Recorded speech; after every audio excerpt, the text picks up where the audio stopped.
നമസ്കാരം. സിനിമാ കാഴ്ചയിലേക്ക് എല്ലാ പ്രിയപ്പെട്ട പ്രേക്ഷകരും ഹൃദയം നിറഞ്ഞ സ്വാഗതം. ഓണം റിലീസായിട്ട് തിയേറ്ററിലെത്തിയ 4 സിനിമകൾ. ഈ 4 സിനിമയിൽ 3 സിനിമ ഞാൻ കണ്ടു. ആദ്യം തിയേറ്ററിലെത്തിയത് നമ്മുടെ ടൊവിനോ തോമസ് നായകനായിട്ട് എത്തിയ ട്രിപ്പിൾ റോളിലെത്തിയ ARM എന്ന സിനിമയായിരുന്നു. 3Dയിലാണ് സിനിമ ഇറങ്ങിയത്. പക്ഷെ ഞാനത് 2Dയിലാണ് കണ്ടത്. 3 വ്യത്യസ്തമായിട്ടുള്ള കഥാപാത്രങ്ങൾ ടൊവിനോ അവതരിപ്പിച്ചു. അക്ഷരാർത്ഥത്തിൽ പ്രേക്ഷകരെയൊക്കെ ഞെട്ടിച്ചു. കാരണം അതിനകത്ത് കള്ളൻ മണിയൻ എന്ന് പറയുന്ന ഒരു ക്യാരക്ടർ എന്നെ വല്ലാണ്ട് എന്നെ ആകർഷിച്ച ഒരു ക്യാരക്ടറായിരുന്നു. സിനിമയെ കുറിച്ചിട്ട് ഓൾറെഡി നമ്മൾ റിവ്യൂസ് ഒക്കെ ചെയ്തിട്ടുണ്ട്. നമ്മുടെ ആസിഫ് അലിയും വിജയരാഘവനും തകർത്ത് അഭിനയിച്ച കിഷ്കിന്ധ കാണ്ഡം എന്ന സിനിമ ഒരു പുതുമയുള്ള ഒരു സിനിമയായിരുന്നു. സിനിമോട്ടോഗ്രാഫിയൊക്കെ ബ്യൂട്ടിഫുൾ ആയിരുന്നു. അതോടൊപ്പം തന്നെ ഇവർ രണ്ടുപേരും തമ്മിലുള്ള കോമ്പിനേഷൻ സീനൊക്കെ എന്നെ വല്ലാണ്ട് സ്പർശിച്ച ഒരുപാട് സീൻസ് ഈ സിനിമയ്ക്കകത്തുണ്ട്. ഒരു ത്രില്ലർ സിനിമയാണ്, സസ്പെൻസ് ത്രില്ലർ സിനിമയാണ്. സിനിമയെ കുറിച്ചിട്ട് നമ്മൾ റിവ്യൂ ഓൾറെഡി ചെയ്തതാണ്. പിന്നീട് ഞാൻ വളരെ പ്രതീക്ഷയോടെ കാത്തിരുന്ന ഒരു സിനിമ നമ്മുടെ പെപ്പെ നായകനായെത്തിയ കൊണ്ടൽ എന്ന സിനിമയാണ്. കൊണ്ടൽ 72 ദിവസം ഏതാണ്ട് കടലിന്റെ പശ്ചാത്തലത്തിൽ കടലിൽ മാത്രം ഷൂട്ട് ചെയ്തൊരു സിനിമയാണ്. സിനിമയ്ക്കകത്ത് രാജ്ബി ഷെട്ടിയും ഒരു പ്രധാന കഥാപാത്രമായിട്ട് എത്തി. പക്ഷേ ഈ 2 സിനിമകളെ കുറിച്ചിട്ടുള്ള റിവ്യൂ ഞാൻ പോസിറ്റീവ് റിവ്യൂസ് തന്നെയാണ്. കൊണ്ടൽ നെഗറ്റീവ് റിവ്യൂസ് അല്ല. മീൻസ് എനിക്ക് ഈ 2 സിനിമ വെച്ച് നോക്കുകയാണെന്നുണ്ടെങ്കിൽ കൊണ്ടൽ അത്രയ്ക്ക് പോരാ എന്നുള്ള ഒരു റിവ്യൂ ആണ്. എന്റെ പേഴ്സണൽ ആയിട്ടുള്ള ഒരു അഭിപ്രായമാണ് ഞാൻ പറഞ്ഞത്. ഇപ്പം ഒരുപാട് ആൾക്കാർ റിവ്യൂസ് കണ്ടിട്ടാണ് സിനിമ കാണുന്നത്. അതിൽ ഏറ്റവും കൂടുതൽ ആൾക്കാർ നോക്കുന്നത് ഷഹസാമും അശ്വന്ത് കോക്കും അതോടെ തന്നെ ഉണ്ണി വ്ളോഗ്സ് എന്നൊക്കെ പറയുന്ന ഈ ഒരു ചാനലാണ്. കാരണം ഇവർ പലപ്പോഴും പല വീഡിയോസും പ്രൊമോഷൻ അല്ലെങ്കിൽ പൈസ വാങ്ങിച്ചിട്ട് മോശം സിനിമകൾക്ക് നല്ല റിവ്യൂ കൊടുക്കുന്ന എന്നൊക്കെയുള്ള ചില അഭിപ്രായങ്ങളുണ്ട്. എന്നാൽ എല്ലാ സിനിമകൾക്കും അങ്ങനെയില്ല. ഇപ്പൊ എല്ലാ സിനിമകളും നമ്മൾ കാണണമെന്നില്ലല്ലോ. അതിനുശേഷം ഇറങ്ങിയിട്ടുള്ള മലയാളത്തിന്റെ എവർഗ്രീൻ ഹീറോ ആയിട്ടുള്ള നമ്മുടെ റഹ്മാൻ നായകനായിട്ട് എത്തിയ ബാഡ് ബോയ്സ് എന്ന് പറഞ്ഞ സിനിമ ഒമർ ലുലുവാണ് സിനിമ സംവിധാനം ചെയ്തത്.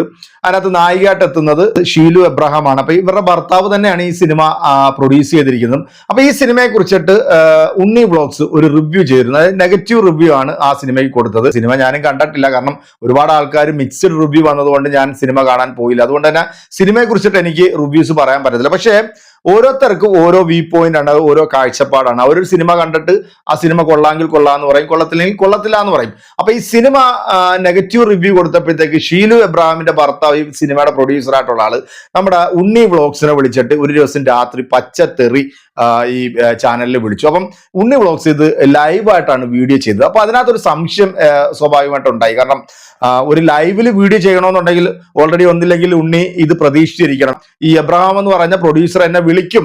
അപ്പൊ അങ്ങനെ ഒരു വീഡിയോ വന്നപ്പോഴത്തേക്ക് പലർക്കും ഒരു സംശയം തോന്നി എന്ന് പറഞ്ഞു കഴിഞ്ഞാൽ ഇതൊരു പ്രൊമോഷൻ വീഡിയോ ആണ് എന്നുള്ള രീതിയിലൊരു സംശയം തോന്നി. എന്നാൽ പ്രൊമോഷൻ വീഡിയോ അല്ല എന്നാണ് പിന്നീട് മനസ്സിലായത്. കാരണം ഇയാളെ വിളിച്ചിട്ട് ഒരുപാട് തെറി പറയുന്നുണ്ട്. പക്ഷെ അങ്ങനെ തെറി പറയേണ്ട കാര്യമൊന്നുമില്ല.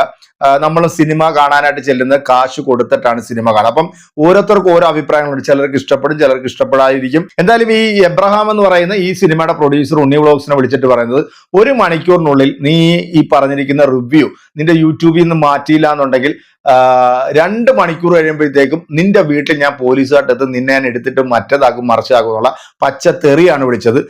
സത്യത്തിൽ ഇത് കേട്ടപ്പോഴത്തേക്ക് ഉണ്ണി വ്ളോഗ്സ് പേടിച്ചോ എന്നൊന്നും അറിയത്തില്ല. വീഡിയോ റിമൂവ് ചെയ്ത് കളഞ്ഞു.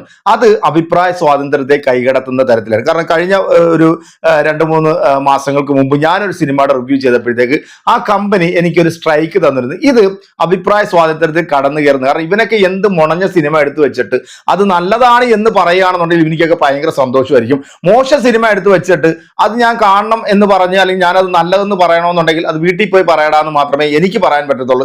എന്തായാലും ഈ ഒരു വിഷയമായിട്ട് ബന്ധപ്പെട്ട് നമ്മുടെ ചെകുത്താൻ ഒരു വീഡിയോ ചെയ്തിട്ടുണ്ട്. നമുക്ക് ആ വീഡിയോ ഒന്ന് കണ്ടിട്ട് പെട്ടെന്ന് തിരിച്ചു വരാം. കഴിഞ്ഞ ദിവസം റിലീസായ ബാഡ് ബോയ്സ് എന്ന സിനിമയിലെ ചില കഥയും കഥാപാത്രങ്ങളും എല്ലാമായി നോക്കിക്കഴിയുമ്പോൾ കാണപ്പെടുന്നത് പല പ്രമുഖ നടന്മാരും റിവ്യൂവേഴ്സും അങ്ങനെയൊക്കെയുള്ള കാര്യങ്ങൾ ഇതിനകത്ത് ഇടപെട്ടിരിക്കുകയാണ്. ഇപ്പൊ പ്രൊഡ്യൂസറും ഇടപെട്ടിരിക്കുകയാണ്. ഡയറക്ടറിന്റെ ഇടപെടൽ എത്രത്തോളം ഉണ്ട് എന്ന് എനിക്കറിയില്ല. എന്താണെങ്കിലും പടം അങ്ങനെ വലിയ ഹിറ്റൊന്നും അല്ല. ഒരു സാധാരണ പടം, ഓണത്തിനൊരു ആഘോഷം എന്ന നിലയ്ക്ക് കണ്ടാൽ മതി എന്ന് ഞങ്ങളുടെ ആർട്ട് ബ്രോ പറഞ്ഞിട്ടുണ്ട്. അതിന് പറയുന്നത് സ്ട്രെസ് റിലീവിംഗ് ഓണത്തിന് സ്ട്രെസ് ഉണ്ടാകുമ്പോൾ, പ്രത്യേകിച്ച് ഓണ സ്ട്രെസ് ഉള്ളവർക്ക് കാണാൻ പറ്റിയ സിനിമയാണെന്ന് ആറാട്ടെണ്ണം പറഞ്ഞിരുന്നു. അപ്പൊ അതിനകത്തുള്ള രസം എന്ന് വെച്ചാൽ ഇതുവരെ പല പ്രൊമോഷൻ നമ്മൾ കണ്ടിരുന്നു. പിന്നെ ആറാട്ടെണ്ണം നെഗറ്റീവ് പബ്ലിസിറ്റി കൊടുക്കുന്നു. ആറാട്ടെണ്ണം പറയുന്നു പടം വളരെ മോശമാണ്. പിന്നെ പിറ്റേ ദിവസം പറയുന്നു ഞങ്ങൾ വെറുതെ പറഞ്ഞാൽ സിനിമയിലെ കഥാപാത്രമായതാണ് ആറാട്ടെണ്ണൻ ജീവിതത്തിൽ എന്നൊക്കെ പറഞ്ഞുകൊണ്ട് വീഡിയോ വന്നിരുന്നു. ഇപ്പൊ പ്രൊഡ്യൂസർ ഇടപെട്ടിരിക്കുകയാണ്. അബാം എന്ന ഒരു ഗ്രൂപ്പിന്റെ എന്തോ പ്രൊഡ്യൂസർ വീണ്ടും മറ്റൊരു തരത്തിലുള്ള ഒരു പ്രൊമോഷനുമായി വന്നിരിക്കുകയാണ്. ഷീലു എബ്രഹാം അതിനു മുമ്പ് വേറെ തരത്തിലുള്ള പ്രൊമോഷൻ കൊടുത്തിരുന്നു. പവർ ഗ്രൂപ്പ് എന്ന് പറഞ്ഞാൽ ആസിഫ് അലിയുടെ പവറാണ് പവർ എന്നൊക്കെ പറയുന്നുണ്ടായിരുന്നു. പക്ഷെ അതൊന്നും അങ്ങോട്ട് കുഴപ്പമൊന്നുമില്ല. പക്ഷെ ഇതെന്ന് പറയുന്നത് വേറെ തരത്തിൽ ഒരു പരിപാടി അവതരിപ്പിച്ചിരിക്കുകയാണ്. ഏത് സമയത്താണ് വിളിച്ചിരിക്കുന്നത് എനിക്കറിയില്ല. എന്താണെങ്കിലും ഈ ആറാട്ടണ്ണൻ രാത്രി വീഡിയോ ഇടുന്ന പോലെ പ്രൊഡ്യൂസർ രാത്രി ആളുകളെ കോൾ ചെയ്യുന്ന പോലെ തോന്നി കണ്ടപ്പോൾ. എന്താണെങ്കിലും ഇവരുദ്ദേശിക്കുന്ന കാര്യം ഈ പറയുന്ന ഉണ്ണി വ്ളോഗ്സിനെ വിളിച്ച് ഭീഷണിപ്പെടുത്തി എന്നതാണ് സംഭവം. ഉണ്ണി വ്ളോഗ്സിനെ പിടിച്ച് ഭീഷണിപ്പെടുത്തുമ്പോൾ ഉണ്ണി വ്ളോഗ്സിന് കേസോ വഴക്കോ ഇല്ലെങ്കിൽ അതൊരു പ്രശ്നമാണ്. അതിൽ നിന്നും നമ്മൾ സംശയിക്കുന്നത് ഇതൊരു പ്രൊമോഷന്റെ പണിയായിരിക്കും എന്നും വേണമെങ്കിൽ സംശയിക്കാം, അല്ലേ? ഇതൊക്കെ വെറൈറ്റി പ്രൊമോഷൻ അല്ലേ? ഞാൻ ഷീലു ഫാനാണ്. ഷീലു ഇബ്രാഹിനെ എനിക്ക് കൊള്ളാം, നല്ല രസമുണ്ട്. അവരെ എല്ലാവരുടെ കളിയാക്കുകയും ചെയ്യും. അവരുടെ ഭർത്താവിന്റെ സിനിമയിൽ അഭിനയിക്കുന്ന മറ്റേത് മറിച്ച് അവരെവിടെയെങ്കിലും അഭിനയിച്ചിട്ടുണ്ട്. അതിനകത്ത് നിങ്ങളുടെ ബുദ്ധിമുട്ടിലുള്ള കാര്യമൊന്നുമല്ല. വ്ലോഗ് കാണാം. ഹലോ, അതെ. അല്ല, ഞാനിത് കേട്ടില്ലല്ലോ. അതാ പറഞ്ഞ കേട്ടില്ല. സ്റ്റാൻഡേർഡ് ഉള്ള ആൾക്കാരാ എല്ലാരും. തന്റെ പേര് ഉണ്ണി വ്ലോഗ് എന്നാണോ? എന്റെ പൊണ്ണ് ഇബ്രാഹിമേ, ഏത് സാധനം അടിച്ചിട്ടായി വിളിക്കുന്നത് രാത്രി? തന്റെ പേര് ഉണ്ണി വ്ലോഗ് എന്നാണോ? ഉണ്ണി അതേന്ന് കളിയാക്കുന്നോടാ നീ? ഞങ്ങളെ അച്ഛനെ കളിയാക്കുന്നോ? ഇത്ര ഭീകരമായൊരു കോമഡി അടുത്ത കാലത്തൊന്നും കേട്ടിട്ടില്ല. പറയുന്നു ഉണ്ണിക്ക് സന്തോഷമായി. ഉണ്ണി മറ്റേ ഇതൊക്കെ ഇട്ടിരിക്കും അവിടെ, സെറ്റൊക്കെ ഇട്ട് കോള് വരുമ്പോൾ വ്ലോഗ് ചെയ്യാൻ പരുവത്തിന് മൈക്കിന്റെ മുന്നിൽ ക്യാമറ ഒക്കെ ഓൺ ആക്കി സ്റ്റാർട്ട് ആക്ഷൻ എന്ന് പറയുമ്പോൾ തന്നെ കോൾ അറ്റൻഡ് ചെയ്യുന്ന ഈ കാണുന്നത്. വീഡിയോ ഉണ്ടല്ലോ, ആ വീഡിയോ തന്നെ 1 മണിക്കൂർ ഡിലീറ്റ് ചെയ്തില്ലെങ്കിൽ 2 മണിക്കൂർ കഴിയുമ്പോൾ പരിപാടി നിന്റെ വീഡിയോ നാളെ കൊണ്ട് വരും, പോലീസിനെ കൊണ്ട് വരും, ഞാൻ പിടിച്ച് തൂക്കി എടുത്തോണ്ട് പോരും. മനസ്സിലായോ? കോമ്പറ്റീഷനാണോ? 1 മണിക്കൂറിനുള്ളിൽ നീ വീഡിയോ ഡിലീറ്റ് ചെയ്തില്ലെങ്കിൽ? അപ്പൊ നിങ്ങൾ വീഡിയോ കണ്ടല്ലോ അല്ലെ? അതായത് ഉണ്ണി വ്ളോഗ്സിന് രാത്രിയിലാണ് ഈ പറയുന്ന എബ്രഹാം എന്ന് പറയുന്ന ഇതിന്റെ പ്രൊഡ്യൂസർ വിളിക്കുന്നത്. സത്യത്തിൽ എനിക്ക് ആ വീഡിയോ കണ്ടപ്പോഴത്തേക്ക് ഉണ്ണി ഇയാൾ വിളിക്കുമെന്നൊരു പ്രതീക്ഷയോടെ കാത്തിരിക്കുന്നതായിട്ടാണ് എനിക്ക് ആ വീഡിയോ കാണാൻ. കാരണം ഇപ്പൊ ഈ 2 വീഡിയോകളും അവരുടെ യൂട്യൂബ് ചാനലിനകത്ത് ഇല്ല, അത് 2 റിമൂവ് ചെയ്തു.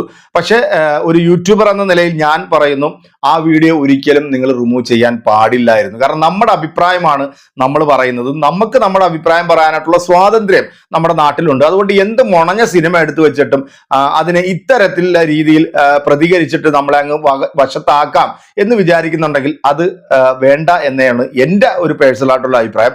ഇനിയും സിനിമകൾ വരികയാണെന്നുണ്ടെങ്കിൽ ഒരിക്കലും ഇവിടെ ഒരു നല്ല സിനിമയെ ആരും മോശം റിവ്യൂ പറയില്ല. കാരണം അങ്ങനെ മോശം റിവ്യൂ പറയുകയാണെന്നുണ്ടെങ്കിൽ കാണുന്ന പ്രേക്ഷകർക്ക് മനസ്സിലാകും ഈ കാണിക്കുന്നത് തെമ്മാടിത്തരമാണ് എന്നുള്ളത്. പക്ഷെ ഇപ്പം ഈ വന്ന 3 സിനിമകളും ആ 3 സിനിമകളെ കുറിച്ചിട്ട് അത്ര വലിയ മോശം അഭിപ്രായമൊന്നും അല്ലല്ലോ യൂട്യൂബർമാരും കൊടുത്തിരിക്കുന്നത്.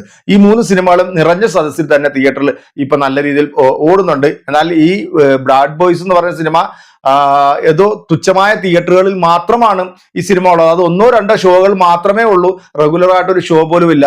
ഒരുപാട് നാൾക്ക് ശേഷം റഹ്മാൻ സിനിമയിൽ നായകനായിട്ട് എത്തുന്നു. ഒരു കളർഫുൾ സിനിമ. അങ്ങനെ ഇതിനകത്ത് മറ്റേ നമ്മുടെ റിവ്യൂസ് പറയുന്ന ഒരുത്തനുണ്ടല്ലോ, ഒരു നമ്മുടെ എന്താ പറയാ, ആറാട്ടണ്ണന്റെ ഒരു വീഡിയോ, പ്രൊമോഷൻ വീഡിയോ ആയിട്ടൊക്കെ ഇവർ ചെയ്തിരുന്നു. ആദ്യം ആറാട്ടണ്ണൻ സിനിമ കണ്ടിട്ട് വന്നിട്ട് പറഞ്ഞത് പൊട്ടപ്പടമാണ്, ഒരു കാശിനും കൊള്ളത്തില്ല എന്നൊക്കെ പറഞ്ഞിരുന്നു. അതിനുശേഷം പറഞ്ഞത് ഞാൻ സിനിമയിൽ ചെയ്തിട്ടുള്ള ക്യാരക്ടറാണ് പറഞ്ഞതെന്നൊക്കെ പറഞ്ഞിട്ട് ചില ഊളത്തരങ്ങളൊക്കെ ആയിട്ട് വന്നിരുന്നു. പക്ഷെ സിനിമ മൊത്തത്തിൽ ചീറ്റിപ്പോയി എന്നുള്ളതാണ് ഒരു പൊതുവേ ഉള്ള ഒരു അഭിപ്രായം. എന്തായാലും എന്റെ പ്രിയപ്പെട്ട പ്രേക്ഷകരായിട്ടുള്ള നിങ്ങളുടെ അഭിപ്രായം കൂടെ അറിയിക്കാം. മറ്റൊരു വീഡിയോ കാണാൻ ശുഭപ്രതീക്ഷ. നിങ്ങളുടെ സ്വന്തം സിനിമ കാഴ്ച.